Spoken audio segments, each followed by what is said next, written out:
Welcome friends and strangers from the internet to my 9th out of 11 videos detailing the Dark Seeker Saga of Kingdom Hearts. As per my usual style of video, it is highly recommended you are familiar with my previous 8 videos and or the 9 previous titles in this series. This includes spoilers and assumed knowledge of the following titles: Kingdom Hearts Final Mix, Rechain of Memories, Kingdom Hearts 2 Final Mix, 358 Days Over 2, Birth by Sleep Final Mix, Recoded, Dream Drop Distance, Unchained Key, and Back Cover. If any of the above sounds like utter nonsense you are not familiar with, I highly suggest you watch my videos or play the games, since at this point in the series, Kingdom Hearts is about to hit the final game in its first major story arc, and assumes you are on board with the plot so far. This video is specifically concerned with what is essentially the lead-in to the final game concerning the major antagonist behind most of the events around Kingdom Hearts 10 games in, so don't say I didn't warn you. This is your last chance to turn back and familiarize yourself with the series by either my videos or simply playing the games listed above in their corresponding collections, so insert redundant spoiler warning here. To everyone else who either doesn't care about my warnings or are familiar with the series up to this point, be it through the games or these long videos, welcome back. Timestamps are in the description for your viewing pleasure, even if this one's more straightforward than anything related to KHIII and that fragmented tale. We are so close to the finish line. Now for the usual bit of context before we begin. By the end of March 2017, Kingdom Hearts had finally ported 9 of its 10 main entries onto the PlayStation 4 via the Kingdom Hearts HD 1.5 plus 2.5 remix compilations, further ported over from the PlayStation 3, which joined the PS4 exclusive Kingdom Hearts HD 2.8 Final Chapter Prologue weeks earlier. The benefits of porting the first 7 games made sense. All but one game can be together on one single platform, barring the smartphone installment. And they have the benefit of mostly running in 60 frames per second with generally faster load times than the PS3 was capable of. It was easy to bundle the first 2 trilogy of games in their own collections, since the naming schemes of 1.5 and 2.5 make sense when you consider each mainline numbered title essentially had 2 other games to loosely complement them while anticipating that third Roman numeral. Of course, since Square Enix is proving it can count higher than Valve in this instance, series director Tetsuro Nomura needed to bundle the last 3 titles before the upcoming Kingdom Hearts 3 arrived. Hence, 2.8 was made, the meat of which consists of the HD version of Dream Drop Distance, which still utilized the old art style, but also added 2 new teasers featuring the new updated presentation. I'll get into this more very soon, since the main draw of 2.8 was largely the completely new additions to expand the story before the epic finale to the Dark Seeker Saga. I've already covered the 1-hour film back cover, which links to the events around the first part of Kingdom Hearts Unchained Key, but what got most diehard fans' attention was the reason 2.8's subtitle is Final Chapter Prologue. Back at the end of Birth by Sleep Final Mix, the secret ending was extended into a playable secret episode that showcased a blank point period set in time that concerned what the lost Keyblade Master Aqua dealt with before finding yourself meeting back up with Ansem the Wise on the Dark Margin. We were hinted that a so-called Birth by Sleep Volume 2 was in the works, though time and interviews would tell that Nomura never really got his chance to dig into this hypothetical entry, since the quick succession of scenes shown in the teaser seemed to include Riku's time during the first Kingdom Hearts, looking for Kairi's missing heart, as well as during the events of Days, the King's time in the Realm of Darkness, Kairi's going to the mansion in Twilight Town with Hayner, Pence, and Olette, and seemingly had something to do with Diz inserting his data within Sora before the various incarnations of Xehanort flash on screen before ending with Sora and Ventus disappearing. There was quite a bit of hype on this potential entry that we were seemingly no longer going to get, until 2.8 finally gave Nomura the chance to kill 2 birds with one stone. So let's dive properly into a vital piece of the plot with Kingdom Hearts 0.2, Birth by Sleep, Fragmentary Passage.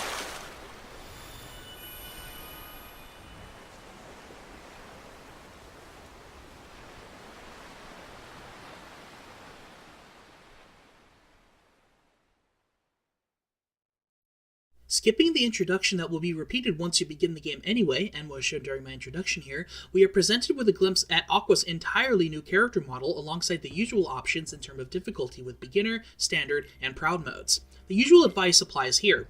If you are familiar with Kingdom Hearts and want some degree of challenge, go with proud. Otherwise, the other two are pretty self-explanatory. Similar to 3D, Critical Mode can be unlocked once you beat the game, and I only recommend that difficulty setting for those who really do want the challenge and understand the game's mechanics, since it removes a ton of otherwise innate safety nets. So once again, I'll be running off of a Proud Mode playthrough here, which really only means that my damage output is cut in half.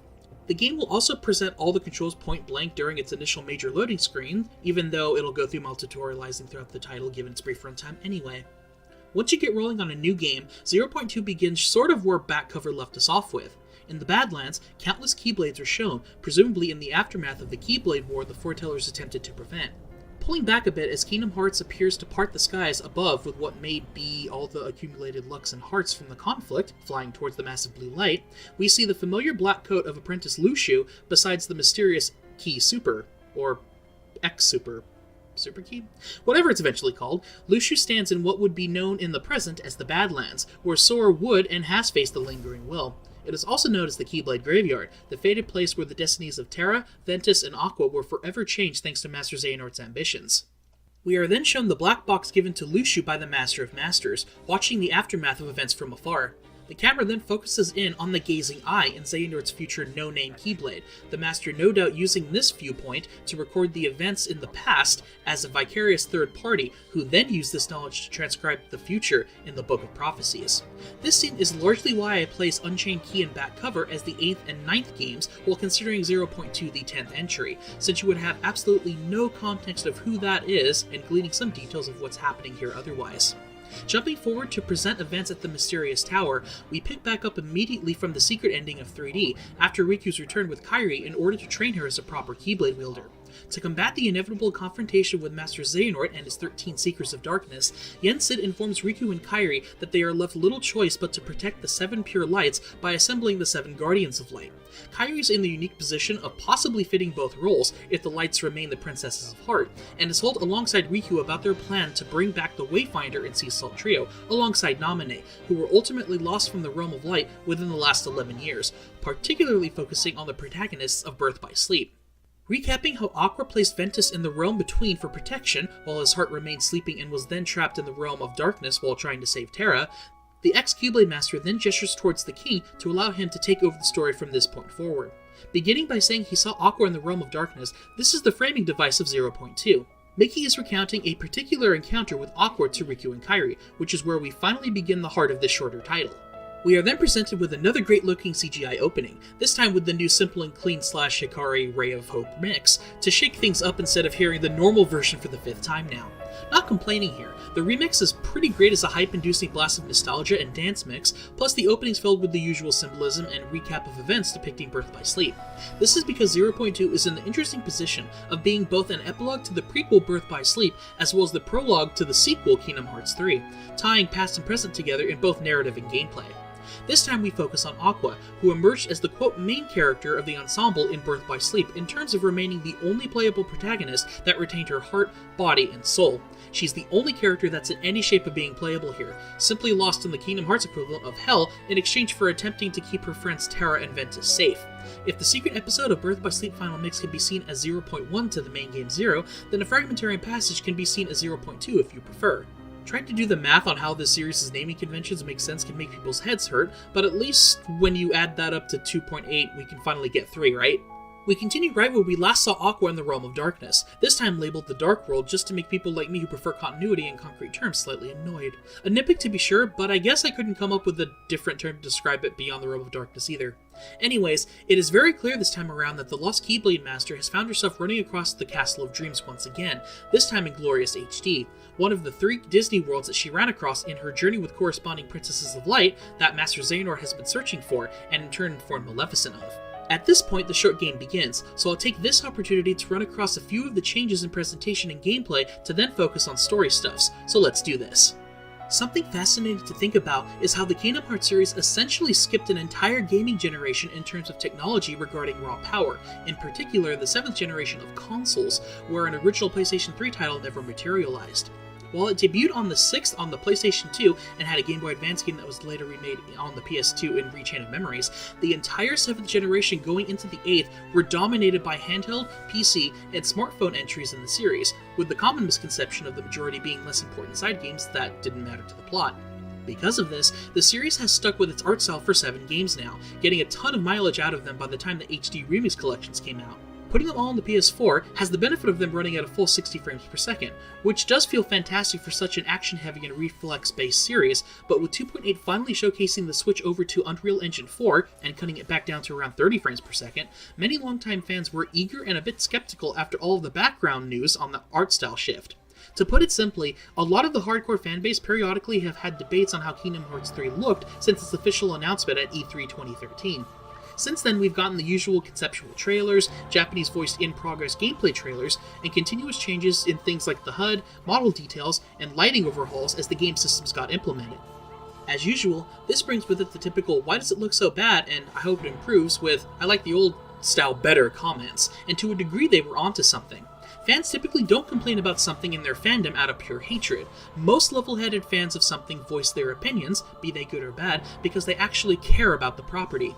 I myself was worried when I heard of the mass shift in Japanese development to third-party engines such as Unreal Engine 4, since Japanese companies in particular tended to create new models and engines essentially from scratch in-house, lending to sometimes expensive engines that were made specifically for a handful of games, if that. Nintendo's a good example of constantly creating and updating older engines that even if they are using an older engine, they've modified it so heavily that it might as well not matter in the grand scheme. Admittedly, Nintendo is pretty infamous for their secrecy, especially in terms of their internal methods, so blame my personal experience growing up on their consoles for my particular uneducated viewpoint here. So when it came time for Kingdom Hearts games on DS, PSP, and 3DS, it was easier to downscale the typical art style, since art direction will always trump sheer graphical prowess in the long run. I stood by this during the days of Wind Waker's Zelda cracks, and look at what game from that generation still looks good over 18 years later. Point being, the pre-done shading in the old models that we've gotten used to scaled upwards very well even in high definition, with lip syncing that's still very well done, especially considering the technology for it must have been a lot harder to work with in the early 2000s, making it apply to both Japanese and English voices when they weren't fish-facing it. In the switchover to a new engine, every model had to be redone utilizing all new methods to the franchise, and the end result can be quite striking at times. While Kingdom Hearts was always decent at setting a mood in its various worlds and locations, especially for the climactic scenes, it was all down to art direction and framing in addition to the tricks the talented team accomplished in 2002 and 2006 for the last made-for-console entries.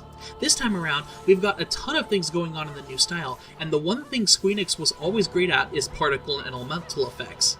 Despite a lot of the justified early fears when we saw some of the previous models, the team really worked hard on polishing 0.2, since it's basically a test run and first glimpse at what Kingdom Hearts 3 would become, alongside seeing it applied to an hour-long movie for cutscenes, which could look very nice. On the topic of fish faces, the solution displayed here and at back cover is much less distracting unless you're intently staring at their mouths.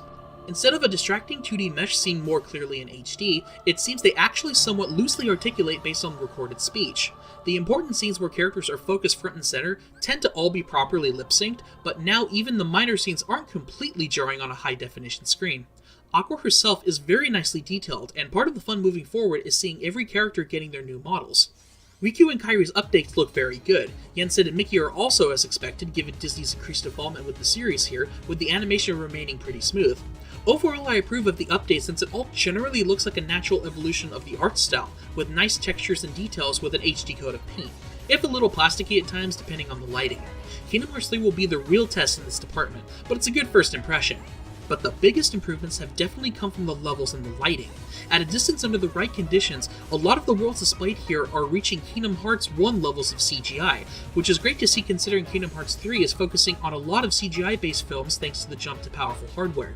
The art style is still on point, and things keep moving at a decent pace to keep your eyes dazzled with the added benefit of seeing familiar-looking worlds getting a complete new coat of shiny paint roughly every half hour, even if their connecting tissue is the Realm of Darkness's abstract dark palette.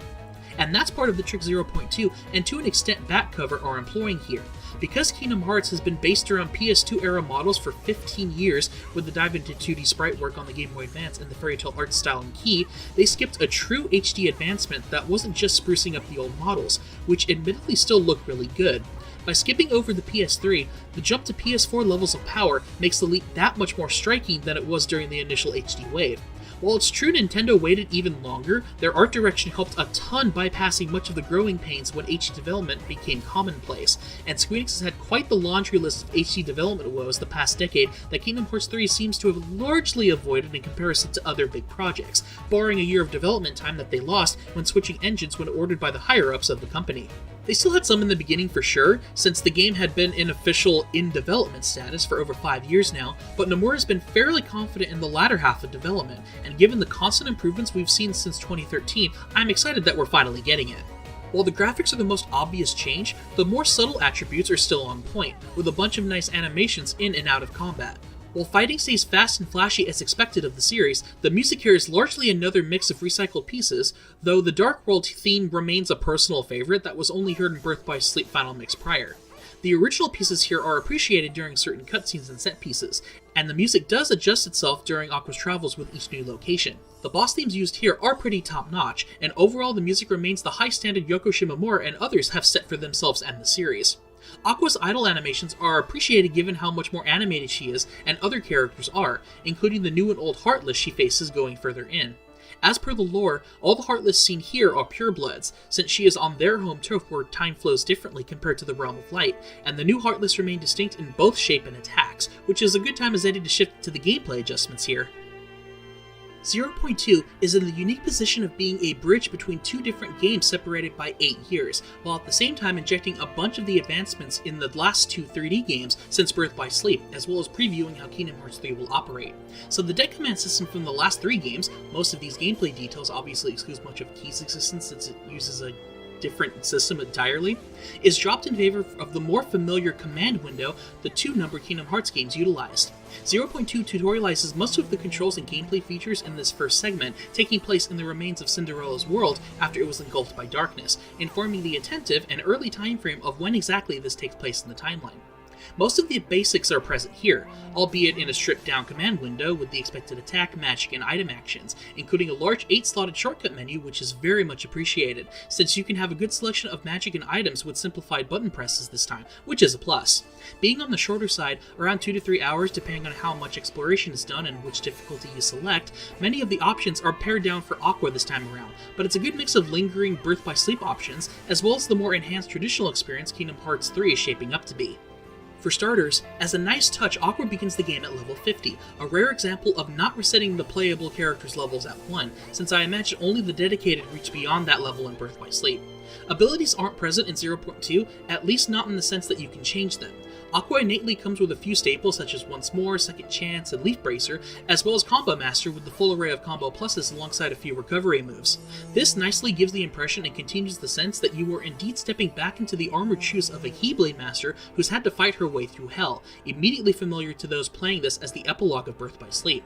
Aqua retains her basic movement, including her 360-degree barrier block, complete with counter of struck, her cartwheels, and basic magic pulse finisher for normal combos. Hitting enemies and some objects strewn around the Dark World reward players with HP, magic, and focus prizes, since shot locks make a return as well. Or should I say shot lock, since Prism Rain is the only option this time around, though at least they did pick one of the better all-purpose shot locks, operating on the same press X in time principle, using the focus gauge.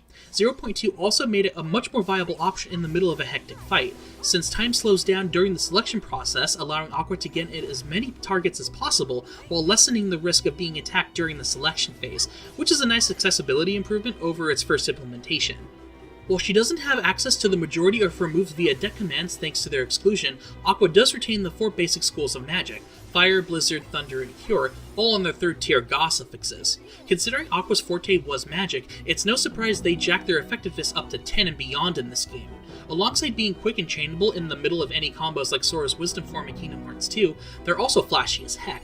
I know this is more of the expected squeamish / Kingdom Hearts spectacle thing, but it does help when things as powerful as magic feel like they're wrecking Heartless and affecting the landscape, because this time around, magic is set to actually interact with the backgrounds to various degrees for Kingdom Hearts 3.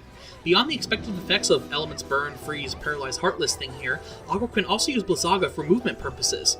Casting it in front of a straightaway allows her to ride on the trail it casts. It's not given the chance to be expanded upon too much here, but that's the sort of interactivity that would have been more difficult on handhelds and is no doubt an expansion of movement additions that 3D introduced. Speaking of which, Flow Motion returns in a lessened capacity alongside Athletic Flow, which was localized as auto-running because consistency is weird and apparently those in charge of Fragmentary passes translations didn't feel like embracing Kingdom Hearts' usual whimsical naming conventions here. I don't know. Flow Motion in 0.2 is limited to rail grinding on Blizzaga trails and specific vines later on in Enchanted Dominion's remains, early spoilers, giving Aqua a blue glow instead of a bright magenta, presumably thanks to being outside the realm of sleep. While I miss the crazy movements and abilities granted from the system, I'm ultimately glad it was toned down a ton here outside of 3D's large focus on them, reaching a nice balance to spice certain sections up while still keeping it somewhat grounded.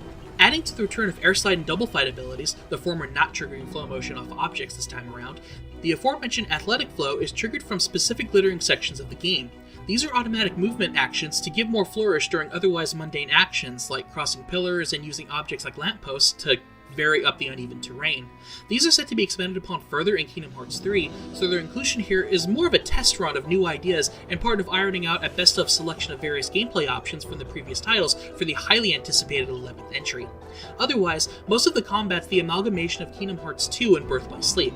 Namely, the magic system's back to using Kingdom Hearts 2 rules, the ping and ping charge meter returning after consuming all available magic points, which can then be restored via waiting, or shortened restored by 4 of the expected 7 staple items. But that's not to say Birth by Sleep systems are given the complete shaft, since the prequel's take on styles returns in a limited capacity for 2 modes.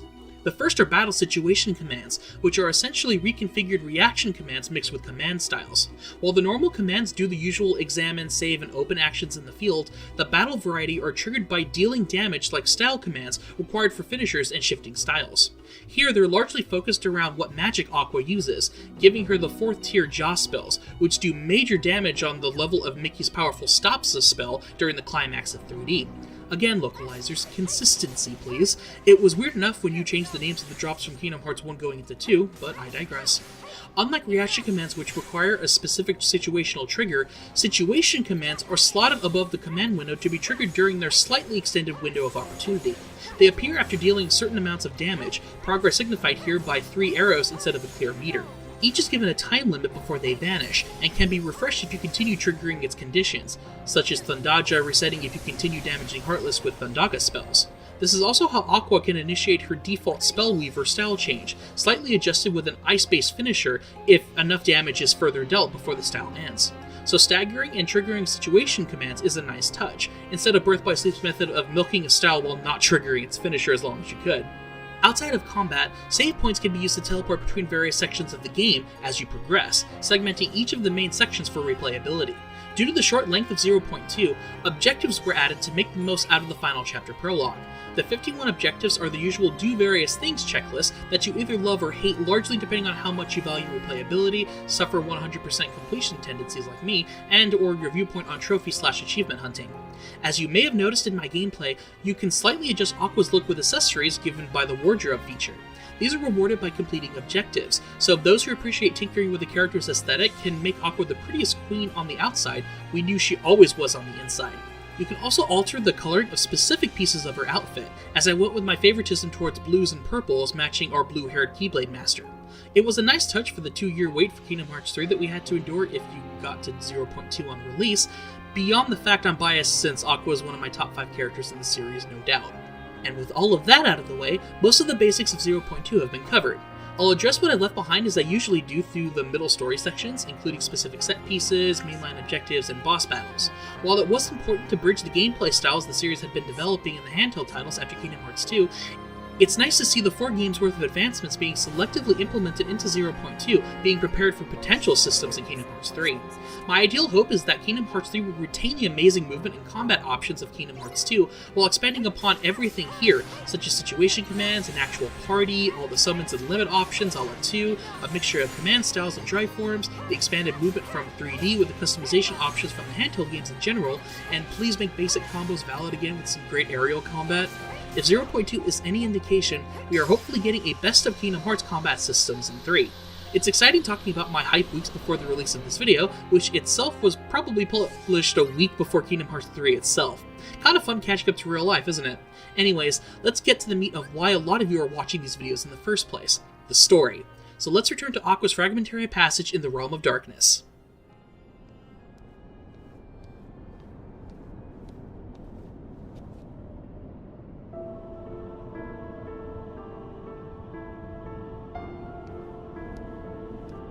Not even memories are safe from the darkness.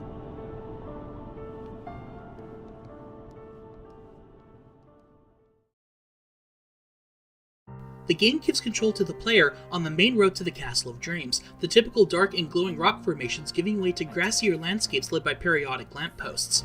Aqua wonders aloud why Cinderella's world is in the Realm of Darkness, tackling the various monsters she's since gotten used to fighting here, still equipped with the Master's Defender Keyblade. After a brief skirmish with shadows, Aqua intones the lack of time in this realm, wondering how much is passing in the realm of light since she's lost all sense wandering within the darkness. As parts of the world crumble before her, Aqua is able to athletic flow and flow motion across what appears to be a frozen stream, eventually leading her into the castle town.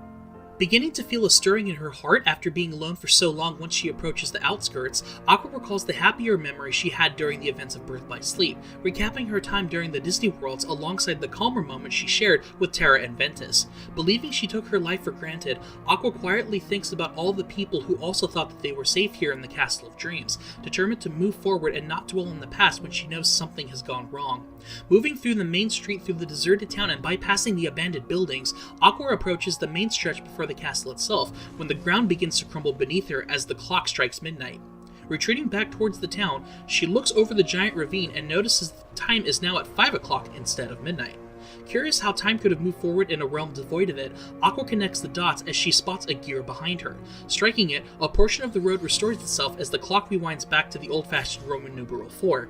Aqua is now tasked with exploring around the now chaotic town's remains, floating and broken behind her. As seen in the earlier gameplay breakdown, the entire landmass is now suspended in the abyss of the Dark World, to search for the 4 of 5 remaining gears.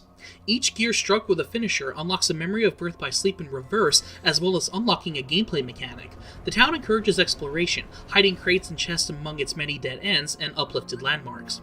Athletic Flow handles most of the minutiae of the jagged and unsmooth level design this time around, which is encouraging and is preferred to constantly tapping jump to get over a small step.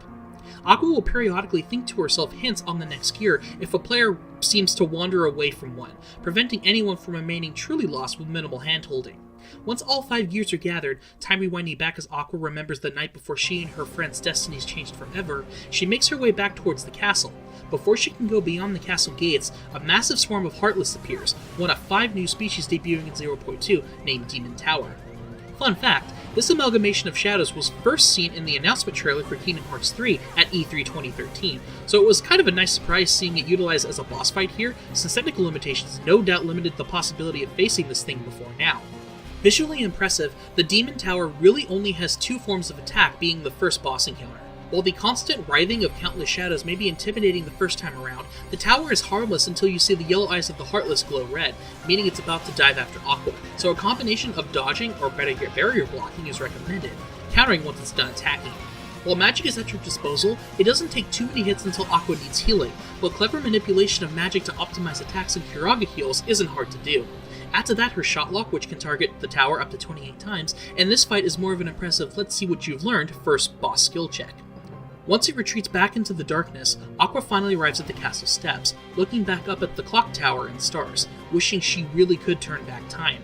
Chastising herself for wallowing in memories, she whips around after hearing Terra's voice. Assaulting him with appropriate questions, Terra remains silent, Aqua disappointed as she realizes that he was likely a memory among these shadows. The Keyblade Master wonders aloud where the world's inhabitants have gone, hoping that their absence means that they aren't in the realm of darkness as she marches on through the castle frozen in time. Where do the people who lived here go once the world was taken away? At least they're not here, so they haven't fallen to darkness. I'll take what solace I can from that.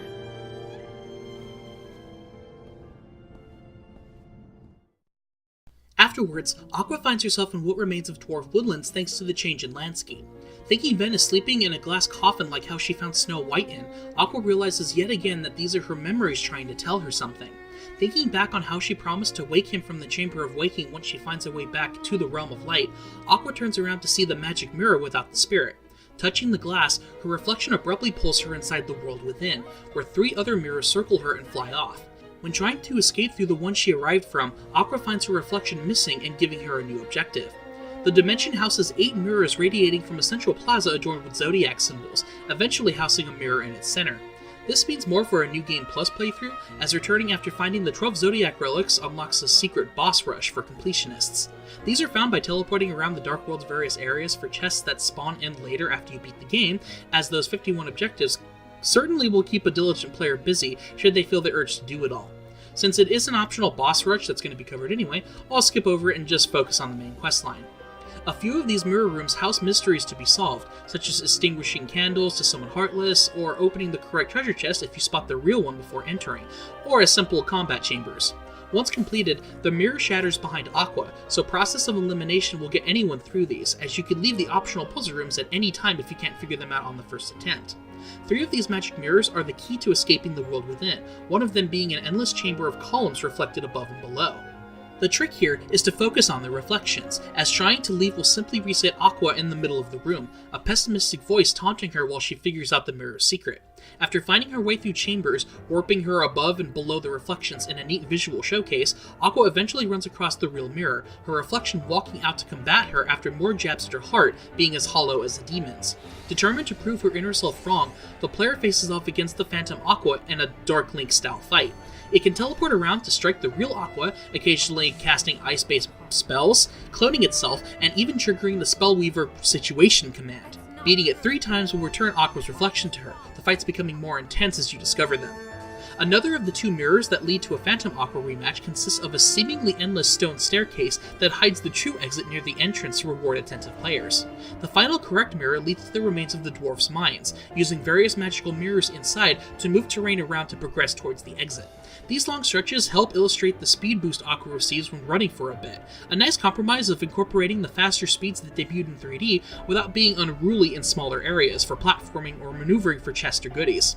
Once all 3 phantoms are defeated, a collective representation of her insecurities and doubts, Aqua continues on despite her worries that the darkness has found its way into her heart.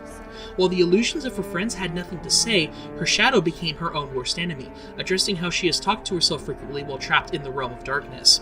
Her phantoms gave voice to her pessimistic thoughts, unable to completely shake them as the loneliness she's been left with has begun to take its toll. But with the Phantom, it's as though all my doubts have gained a voice of their own. She's the weakness in my heart. I know I'm alone here. Have the uncountable hours in the shadows whittled away the courage I never really had? I'm losing this fight. The darkness has found the cracks in my heart. Is this the last apparition before it takes me over? Finding herself once again in the familiar woods that once belonged to Enchanted Dominion, Aqua follows the phantoms of Terra and Ven, no longer caring if it leads her further swallowed by darkness. She misses them and is now willing to do anything to see a familiar face once again after the countless hours battling denizens of darkness. Progressing through the forest of thorns, Aqua must either hack away or burn the various thorns preventing progression. Normal vines are harmless, but the ones with red encrusted thorns will hurt on contact, Faraga being the safest and more entertaining way to keep momentum if you watch your MP meter. Further inside, Aqua runs across an ever-familiar dark side, leading to another boss battle of sorts. This is essentially a remake of every normal dark side battle, surely done for nostalgic purposes, as well as setting up what's coming up next. After her victory, the Keyblade Master continues delving deeper into the forest, including a segment where she uses slow motion across a particularly long vine, avoiding various dark side attacks. There's an objective involving this without getting hit, which seems simple enough until the end when they throw 2 of them at you at a dirty trick that ruins the flow you may have had otherwise. It's not important, but I knew it was coming and I still fell for it here. After more battles with Heartless, Aqua's faced with even more Darkseid firing off their projectile attacks while she approaches them from a distance, recycling the familiar boss but keeping the scenarios ever-changing to compensate. Reaching the clearing at the end of the rocky path, Aqua sees countless Darkseid charging up a massive dark orb, prompting her to charge forward and defeat the Heartless supporting the impending attack. Dodging damaging Dark Thorn attacks raining from above, she faces off against the main Darkseid, empowered by the Dark Orb for a much more interesting fight than the ones before. While it still retains much of the same patterns well known to Kingdom Hearts fans, this Darkseid can release a much more devastating and visually impressive burst of red energy, raining down from above, preventing direct attacks on its head and causing beams to fire across the field which cannot be blocked by barrier. As long as you don't rush in half-cocked, you should be fine, since they're banking on you having underestimated the encounter after the numerous ones you have since effortlessly defeated on the way here. Eventually victorious, Aqua destroys the main Darkseid and attacks the Dark Orb, destabilizing him as it sucks up the remaining Heartless and explodes above. Exhausted from her ordeal, Aqua continues to chase after Terra and Ventus. This time, Terra reacts to Aqua, turning around to ask if she can see him.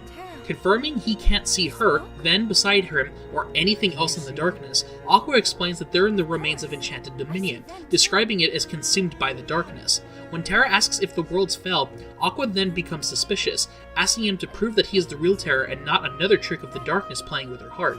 She then rushes over to Ven, finding him silent, as somewhat expected, before she begins to get filled in on a few matters.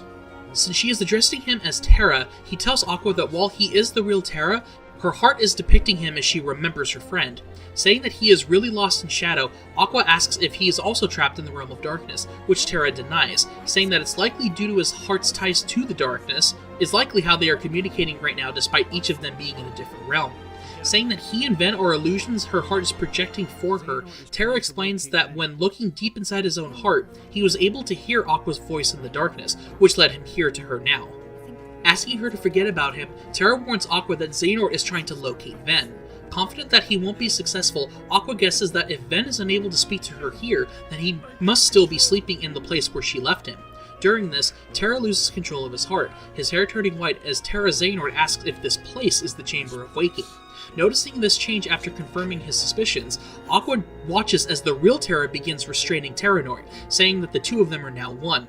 Attempting to use Terra as a way to trick Aqua into telling Terranort Ven's whereabouts, Terranort begins overpowering Terra's heart, causing shadowy arms to grab both Aqua and Ven, intending to drag them both into the darkness forever. Right before Aqua loses consciousness, she sees Terra activating Will's cage and restraining Terranort for a time before we fade to black, giving Aqua and the audience some consolation that Terra remains fighting. You have to... Still you struggle! Terra! Aqua! Now you can be one with the darkness! Then...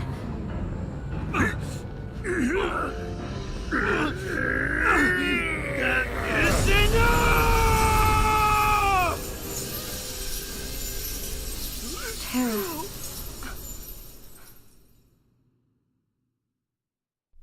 Aqua is then left floating alone deeper into the darkness, resigned to her fate and even lets go of her Wayfinder. In another minor big damn hero moment, Mickey shows up, catching the Wayfinder and guiding Aqua back onto the nearby ground. Before she can ask what happened to her friends and how Mickey showed up here, the Little King readies his Star Seeker Keyblade as the Demon Tower appears to attack the duo, informing Aqua the monsters are called Heartless. This rematch is generally similar to the first encounter, albeit the Massive Shadows being way more aggressive. Having Mickey join the party is a nice touch after being alone for the first hour of gameplay, and can help bail Aqua out with some pinch heals. In addition, the Wayfinder style change can now be activated, combining both Keyblade Master's abilities to teleport and home in on enemies. When enough damage is dealt, the Finish Situation command blasts away any Heartless surrounding them. Not that it nailed it here, but you get the point. After they push them back and cause the Heartless to retreat once again, the two masters fill each other in on what's happened in what turns out to be a decade at this point in time. Since we'll address the specifics later on the usual Lore and Scenario Mystery section, the cliff notes are that Mickey's been searching for Aqua for a long time, finally getting his chance thanks to the Heartless consuming the hearts of worlds in the Realm of Light. Mickey was guided to her thanks to Terra and Ven's lights helping him pinpoint Aqua's location thanks to her Wayfinder. Content with Terra fighting back, Aqua's determined to return to the Realm of Light to wake Ven up from the Chamber of Waking, while Mickey is here to help stop the Heartless invading the Realm of Light by closing the door to darkness from this side. Sounds familiar, doesn't it? From here, the player's given one final leg to traverse in the Dark World, traveling through the more familiar Realm of Darkness scenery in the Depths of Darkness area. The increase in annoying Heartless, specifically the Earth Core, which are only vulnerable in their faces, since contact with their spikes will stun Aqua, is balanced with Mickey's assistance and access to Wayfinder, as well as an extra healer. Also a nice touch. While nothing in 0.2 needs any explicit hints on how to proceed, especially through this largely linear final stretch, this opening section begins darker with the saturated blue light found in the Realm of Darkness. The closer you get to the other end, however, brighter sunlight helps subconsciously lead the player towards the goal, as Heartless ambush the duo less frequently as the music slowly fades out towards the cave exit illuminated by blinding light, passing through to quite a familiar location. Both Keyblade Masters find themselves upon the remains of Destiny Islands as seen in the ending of the first Kingdom Hearts. Finding themselves super close to the deepest parts of End of the World, Aqua remarks on how she has met Sora and Riku here before when she visited so long ago, making more positive that they're close to his goal. Confirming that the same two boys have been helping the little king stop the Heartless threat, Aqua expresses shock at the news, the king hypothesizing that if it was on the Destiny Islands that Sora and Riku were given the Keyblade, then its counterpart in the Realm of Darkness should be here on the dark side of their world. As they approach the secret place, the Demon Tower bursts out to act as 0.2's final boss, so let's do this. Going by the name Demon Tide, this last battle is fought in two phases, the first of which has the Heartless mass flying around the wide area. It's not too dangerous in this form if you actually keep your senses about you, but you can wail on its opening phase without too much resistance. The only thing you need to watch out for are the stray shadows that constantly pop out of the wave of darkness that require some degree of spatial awareness. Or a lot of items that I tend to ignore, which caused me a game over here thanks to my stubbornness in my first attempt here. I am very aware of this self-made error. If I used items more, I'd receive less hurt in dire situations, but I am nothing if not determined in my self-imposed handicap that I largely stick to. After a while, the Demon Tide will begin diving into the ground and attempting to damage Aqua, too long and irregular a move to completely block and can drop stray shadows to charge Aqua if she remains stationary. There's a reason many players do not care for this fight, which loosely ties into the perception the Osaka team has gained during their tenure on the series. For a section of fans, the so-called B team that designed Recreative Memories, Birth by Sleep, Dream Drop Distance, and now 0.2 going into Kingdom Hearts 3, has earned a reputation for some of the more annoying boss fights in the series. I do agree with some of the complaints, many of which are exemplified here to an extent, and this fight was nerfed in a patch shortly after its initial release as well, so let me put on my game design critique hat for this one. For starters, originally a lot of smaller quality of life details were missing from the version of the game that's largely been made available since. Originally, both the Demon Tower and Tide were much more aggressive and gave very little chances to both harm it and either dodge or block its attacks. The game currently gives players a second or two of glowing red eyes to telegraph its long combos that originally weren't present, so this alone helps immensely. Another small but helpful alteration regards how magic works, lowering the cost of spells, improving the speed of MP charge, and turning spells orange to indicate when it will use up the last of your MP on the command window, like in Kingdom Hearts 2, which is fantastic when you want to milk out one more Faraga before using a Curaga in a pinch, requiring a simple glance at the shortcuts to make the most out of your MP. Back to the Heartless boss, its defense was slightly lowered as well, making it less of a grind than it is on Proud mode. This is changed further in Critical mode where the attacks from both parties are boosted. While enemy attacks are doubled, Aqua's is boosted by a 1.5 multiplier when compared to Standard, evening the playing field quite a bit compared to Proud. While Combo Master and Leaf Racer are removed in Critical, alongside Second Chance only triggering if in critical health, lending to a lot more one-hit KOs if you're not careful, it sort of balances out in the long run when compared to how cheap moments of Birth by Sleep in 3D can occasionally feel in their respective critical modes. Which leads us back to the Osaka team. While I enjoy a lot of their game design decisions, I do agree that many of their bosses can be a bit grindy at times, with a major point of contention for many, myself included, that air combat has been severely nerfed since Kingdom Hearts 2 Final Mix made it a fantastic and viable option. Fingers crossed for Kingdom Hearts 3 giving us amazing aerial combat once more, but you really don't have the same amount of control in the air in the deck command games compared to 2.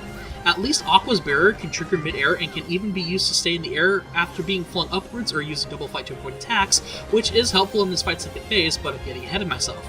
While I don't find all of their bosses terribly designed, the super bosses they've helped design have largely been pretty unbalanced, dealing insane amount of damage with very little stunning capabilities, looking at you Julius and Mysterious Finger, often forcing many players to rely on arguably cheap tactics, such as Thunder Surge in Birth by Sleep and Balloon Magic in 3D. I'm no exception. Their story critical fights are generally okay, sometimes pretty great, such as the final fight against Vanitas, playing with the gameplay systems, young Xehanort's toned-down fight near the climax of 3D that makes the elements of the Mysterious Figure fight way more doable to regular players, and generally any fight that doesn't rely on either small windows of opportunity or enemies who cannot be stun-locked or comboed, since regular attacks have also been largely reduced in effectiveness since 2. Generally, any boss that can randomly teleport out of your combos is something I and many others who hold Kingdom Hearts 2 Final Mix as our favorite game of the series combat-wise is a big no-no. Staggering and revenge values are what made the encounters in that game feel fantastic, especially in boss fights. These elements made the game doable on a level 1 playthrough, recognizing enemy tells and rewarding you for capitalizing on their openings if you paid enough attention. A very condensed explanation of what revenge values are.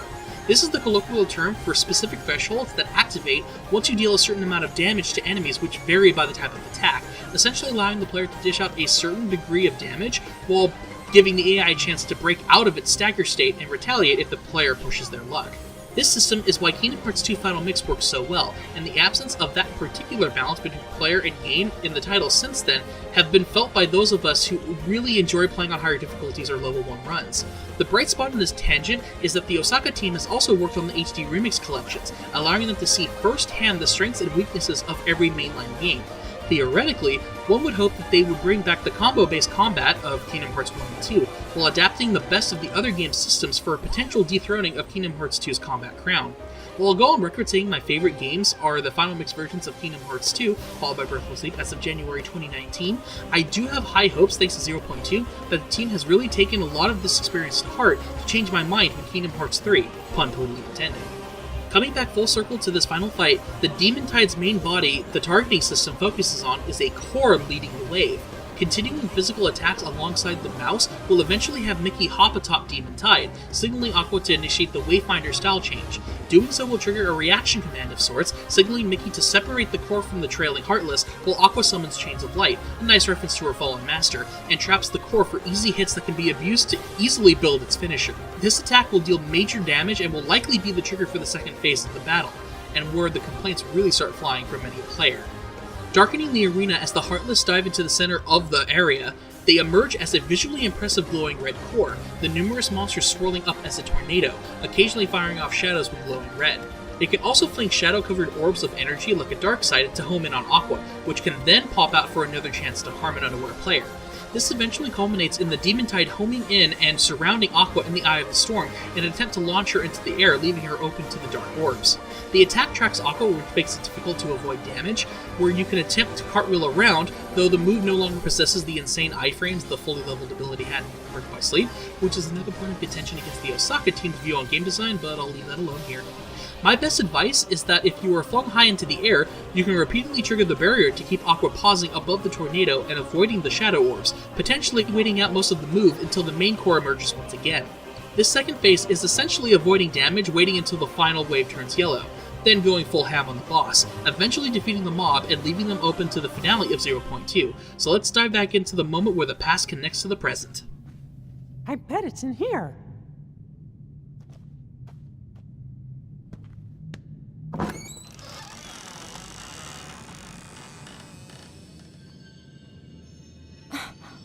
There!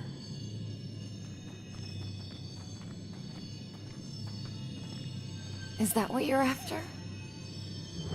Yep, it's just the key I was looking for. A keyblade from the Dark Realm. A keyblade of darkness. The Door of Darkness. Tied by 2 keys. The Door of Darkness to seal the light. Well, we've got the keys. Now, we find the ones to close the door. Sorry. The door between the 2 realms, it won't let a heart with light pass through. So, only darkness keeps spilling out. We can lock the door by using the 2 keyblades. But we need help on both sides to get the door shut. Well then, since you'll be doing the locking, let me be the one to close the door. Sorry, but the job's taken by somebody else. Huh?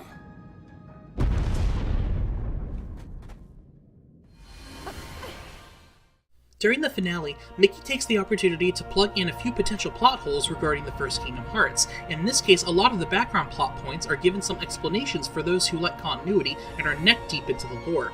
Long story short, since we'll be covering this in the lore and scenario mystery section soon, Mickey has found the Kingdom Key D, a keyblade from the Realm of Darkness, and plans on using it alongside Riku to close the door to darkness. After a flash of light, Mickey and Aqua are led to the ominous opening itself after sensing the light in Riku's heart, finding themselves right at the end of the first game's finale.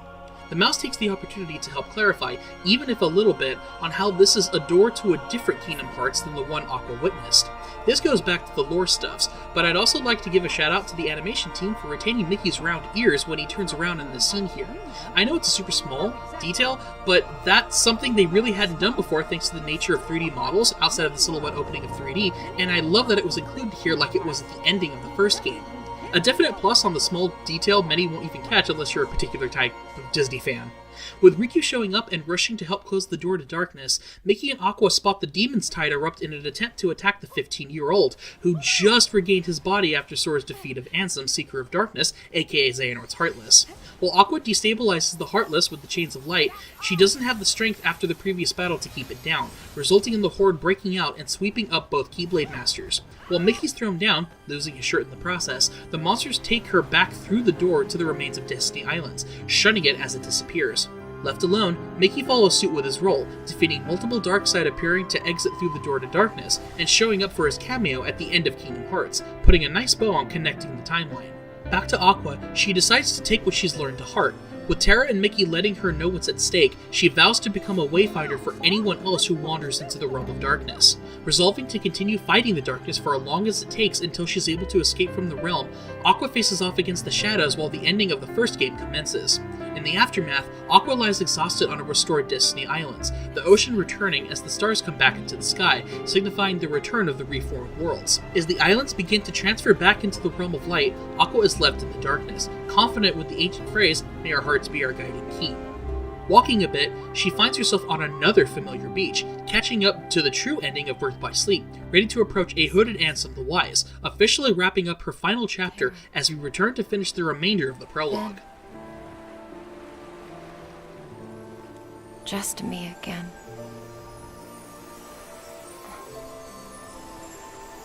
They did it. The worlds are being restored.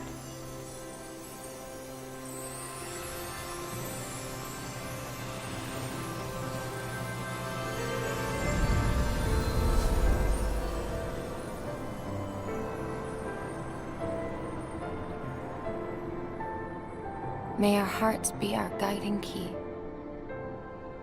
You'll know where I am.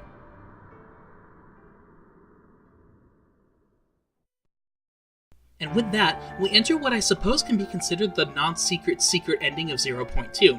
Titled the first volume, Mickey ends his story, prompting Riku to vent his frustrations on why the king kept the secret for so long. Yensid comes to Mickey's defense, explaining that entering the realm of darkness isn't as simple a task to begin with, and even if they could, they had no reliable means of exiting with Aqua safely, as there seems to be no simple way to enter the realm of darkness unharmed or untainted by darkness, especially for those from the realm of light. Add to that, it's even more difficult to find a way out without being corrupted by darkness, as Mickey and Riku only escaped thanks to a particular calling to Castle Oblivion over a year ago. There was no way to guarantee that they'd return, something Mickey wasn't even sure about when he dived in and met back up with Aqua.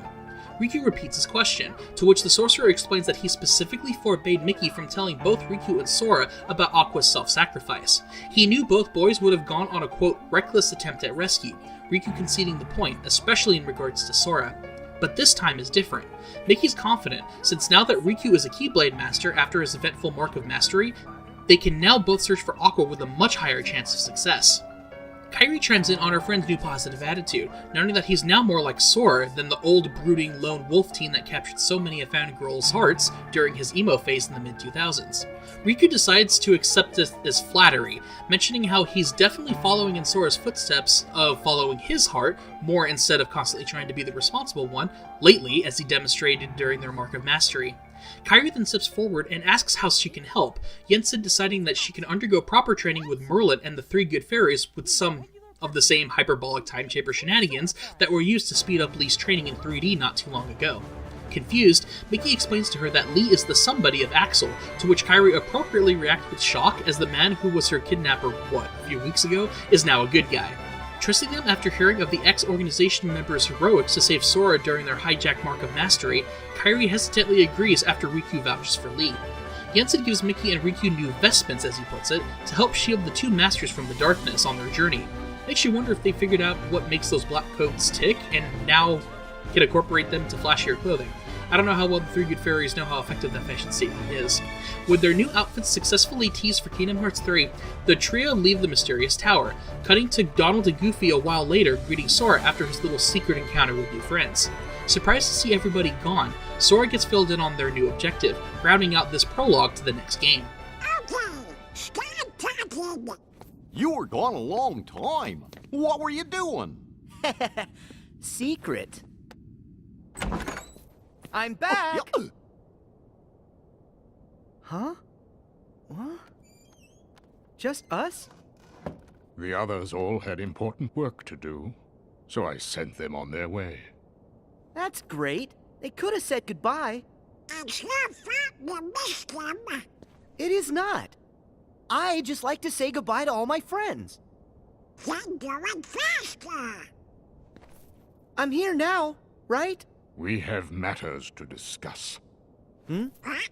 In order to defeat Xehanort, there are allies we must gather, acting now to rouse them from their slumber. We have discussed this before, Sora. Your Mark of Mastery exam was conducted in the hopes you would acquire the power to wake them. However, the darkness nearly took control of you, and your grasp of your new abilities leaves much to be desired. Furthermore, Xehanort nearly made you his vessel, and in the process stripped you of most of the power you had gained by then. I suspect you have already noticed this, correct? Sora! Whatever. Happens all the time. Yes. Chip and Dale are currently analyzing data that Ansem the Wise provided to Riku, and which could offer us a clue to retrieving our friend's lost hearts. I have very high hopes for this data. However, our greatest chance of stopping Xehanort's plan still lies with you, Sora. If you trust the guidance your heart gives, I know we will find all of the Guardians of Light. But first, you must regain all the strength you have lost. Perhaps it is foolish to expect a complete recovery, but it is absolutely vital you perfect one power. The power of waking, which you failed to master during your exam. There's someone who lost his strength and found it again. A true hero to whom you ought to pay a visit. Perhaps he can point you in the right direction. Got it. Master Aqua. You can count on us to take care of Sora.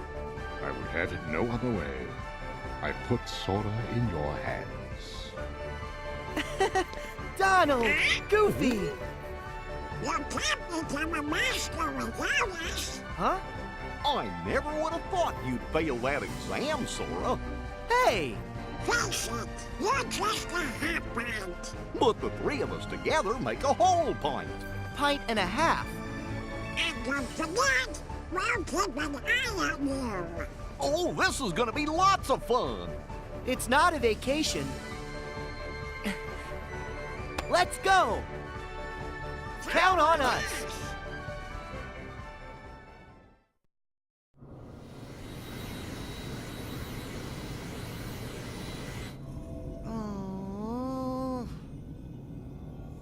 How are we supposed to get there now? What? I thought you knew. Looks like all the old highways are closed. Didn't Master Yen-Sid say that Sora should trust the guidance his heart gives? Come on, Sora. Which way? Hey, would you get serious? Give me a break. I'm trying. These things take time. Well, since we've already been before, why don't you try picturing our friends like we're there?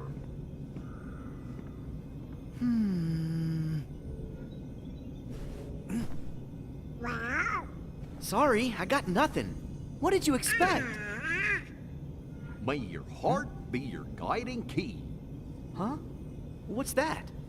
Master Yen-Sid always said that, right before we went off on any of our real important adventures. Really? Ring a bell?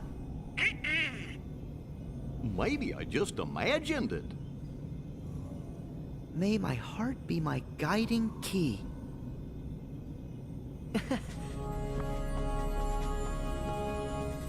I've got it!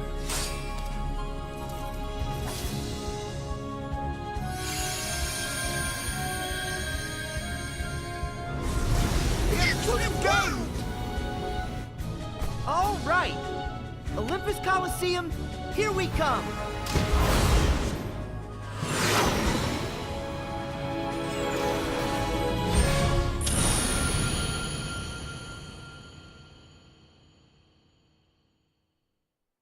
Now we get to the usual here's all the questions, connections, and continuity things for this final chapter prologue. Despite there not being a whole lot in comparison to the other bigger entries, as it's only around 2 hours long, 0.2 does still offer a bit of subtle and obvious explanations on the Kingdom Hearts universe, as well as answering a few lingering questions some fans may have from all the way back from the first game. Like many long-running series, the first Kingdom Hearts was originally made as a standalone title. Sure, it had lingering plot threads, and the original secret ending was definitely included to help generate hype for a potential sequel with the ideas that they had after working on it, but the first story definitely had a beginning, middle, and ending, even before the final mix edition to help fill out the story a bit and hint at the franchise it would later become infamous for. This can apply to almost every good title. Despite the continuation and additions to an ongoing storyline, and the added complications and convoluted ways some of them tell their tales, each game in this series usually knows what to focus on while still rewarding those who know the previous entries, as well as hint at any future mysteries to address in an upcoming entry. I'd argue that only the titles revolving around Kingdom Hearts Key, meaning the browser game, Unchained Key, Back Cover, and now Union Cross, are really the only installments that don't quite flow as well as the other 3D games. I can see why some wouldn't consider 0.2 here a full story given its unique purpose as both epilogue and prologue, but even then, it still builds up where Birth by Sleep ended off and led nicely into its true ending. That's definitely a valid complaint, but honestly, 0.2 isn't meant to be its own standalone story in the first place. There's no way I'd recommend a Fragmentary Passage as someone's first Kingdom Hearts title. This isn't really meant for newcomers after all, at least that's how it's presented and where its priorities lie. That's not to say you can't get intrigued by the movie-length game, but 0.2 really is analogous to, say, a Ground Zeroes to Metal Gear Solid 5's The Phantom Pain. Or to keep it in universe, this could have worked as a 2-hour-long lead into Kingdom Hearts 3, sort of, such as the entire playable section with Roxas was in the opening hours of Kingdom Hearts 2. While that did tell a movie-length tale about a boy who slowly realizes what's wrong with the life he thought he was living, tying it to the overall themes of Kingdom Hearts 2 and worked as a very long opening to that game proper, 0.2 doesn't dwell a lot on why you're doing what you're doing here. It really does pick off right where Birth by Sleep Final Mix ended, as the quick flashbacks and nods to the prequel will not fill in anyone who isn't already familiar with the title. Likewise, its finale tying to the ending of Kingdom Hearts really does rely on the audience knowing the first game that started it all, to the point where Nomura actually went out of his way to explain why Mickey was shirtless in that scene. Was it necessary? No, but as someone who loves continuity, I absolutely love its silly inclusion. So definitely not a standalone, but rather a bridge for 2/3 games. And since you're this far into the video, you also are likely presumably familiar with the series through these videos or your own experience with the franchise, so let's get down to those connections. For starters, I appreciate 0.2 making it very clear that in the Realm of Darkness, time doesn't flow, meaning Aqua didn't need sleep or food, nor did she age. She's been down there for 11 years in the Realm of Light real time, while who knows how long she's actually been down there. Having Aqua be told by Mickey that Heartless were called that was a nice detail, since she'd only been calling the Dwellers of Darkness and monsters beforehand, and wouldn't have any knowledge of what's been going on in her absence. Continuing with the Realm of Darkness, 0.2 elaborates very clearly why Mickey was on this side of the door to darkness alongside Riku and now Aqua, while Sora, Donald, and Goofy were on the other side. Mickey was aware that a Keyblade from the Realm of Light was needed to lock the door from that side, while a Keyblade from the Realm of Darkness was required to do the same from this side. By saying a heart with light cannot pass through the door to darkness, this is why no character could have simply walked through the door, explaining why both Mouse and Boy couldn't leave alongside Sora, Donald, and Goofy, and had to remain, prompting the main trio search for the separated duo that led into Chain of Memories. This applies to Riku as well, who is first seen in the flashback when he was a lost heart in the Realm of Darkness, showcased by the faint glow around his body as he was likely fighting to keep a sense of self as Diz once did. Ansem had taken over complete control of Riku's body, which was presumably given back to him when Xehanort's Heartless opened the door to darkness and was overcome by the light of Kingdom Hearts within. It's worth mentioning that this isn't explicitly stated in regards to Riku here. I am admittedly inferring this based on what we now know throughout these 10 titles. We've had Terra and Xehanort's hearts conversing with the glow around them in Birth by Sleep, plus that means that Riku could have been given 2 bones thrown at him by 2 incomplete Kingdom Hearts if I'm on the right train of thought on this topic. The Kingdom Hearts of Worlds gave him his body back, albeit in the Realm of Darkness where his heart was, while the Kingdom Hearts of Men gave him his original body back as well in Kingdom Hearts 2. Anything could happen indeed.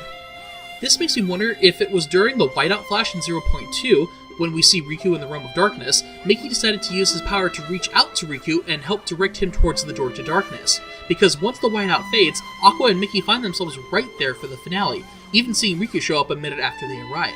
More to the point, I can see fans thinking, hang on, then does that mean that Aqua already knew about Sora and Riku by the time she met up with Ansem the Wise on the Dark Margin? Why did she act surprised? For what it's worth, Aqua was filled in by Mickey here about the Heartless invading the Realm of Light and swallowing the hearts of countless worlds under the orders of Xehanort's Heartless. She was also told of how both boys were now fighting for the Realm of Light a decade after she disappeared, likely making some degree of sense to her seeing how she knew Terra had already bequeathed the Keyblade to Riku. So while it took her another quote year to get from this point to meeting up with the real Ansem in our time, she was still informed that the worlds almost fell to darkness more than once, referring to Organization 13 and Xemnas' attempts to create the yellow artificial Kingdom Hearts. At that time, she was likely hoping that this boy who was now helping them could have been Terra or Ventus, and was still slightly disappointed, having no idea how long she'd been wandering the Realm of Darkness at that time. So being told that Sora was still out there and fighting for the worlds still makes a degree of sense to me, even though I understand why some may point this out. Being told that her struggles were worth it and that the same boy she met so long ago has continued to help save the day must have been extremely satisfying, rightfully filling her with hope. So while I don't consider this too odd, I don't blame anyone for thinking it's still strange. Nomura is doing a pretty valiant job keeping in line with the continuity he set up from a game released 15 years earlier, and that's worth applauding in my book. It was also nice seeing Aqua deal with trying to keep on making it throughout the Realm of Darkness, since being alone in a world of abandoned worlds, now filled with monsters, must take its toll after being there so long. Having her doubts and heart fill in illusions for her was seen as a weakness from her point of view, but a blessing in disguise since it did give her a chance to actually speak with Terra's heart, even if it was only for a short scene. Seeing her friend continue fighting even if it's shrouded in shadow was enough to help keep her going when Mickey arrived. With Xehanort, it's fun to think about which part of this is Xehanort himself trying to get Aqua to confirm where Ven is. I only bring this up because I can hear someone thinking, well, obviously it's Xehanort, what are you getting at? Well, when we go back to the timeline and what 0.2 presents to us, Aqua is communicating with Terra's heart and is seeing him based on what she remembers. As Terra puts it, her heart is painting the picture she wants to see, since Terra has not been himself since the ending of his story. So when Terra can no longer hold Xehanort back, he visually changes to have white hair, since Aqua faced off during Terranort during the final episode. So, my questions arise from when this takes place more so than how. If we take the scene at face value, one may assume that this could be during the year that Terranort had amnesia and was the sixth apprentice of Ansem the Wise, since 3D began showing the apprentice removing the hearts of the other five, Break included, addressing himself as Ansem. So did Terranort remember something and is addressing himself as Ansem after becoming a special Heartless and regaining the use of the Keyblade? Or was it during events after that scene, and Terranort was actually going to address himself as Ansem?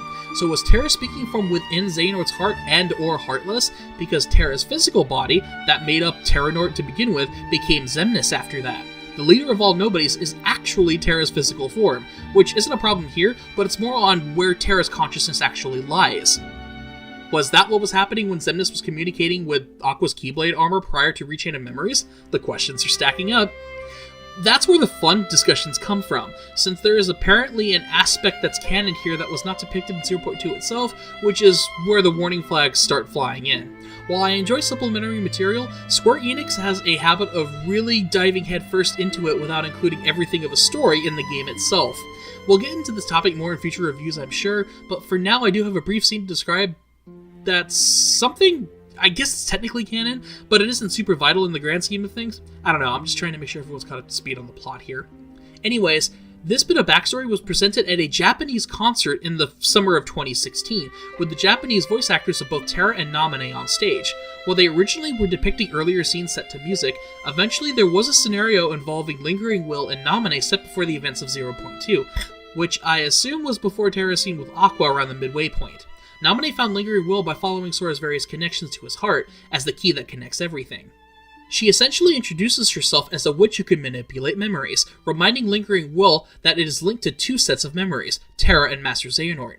Telling the armor that soon it will be visited by a familiar light and to guide her through the darkness, Lingering Will seems to suddenly remember Aqua and Ven.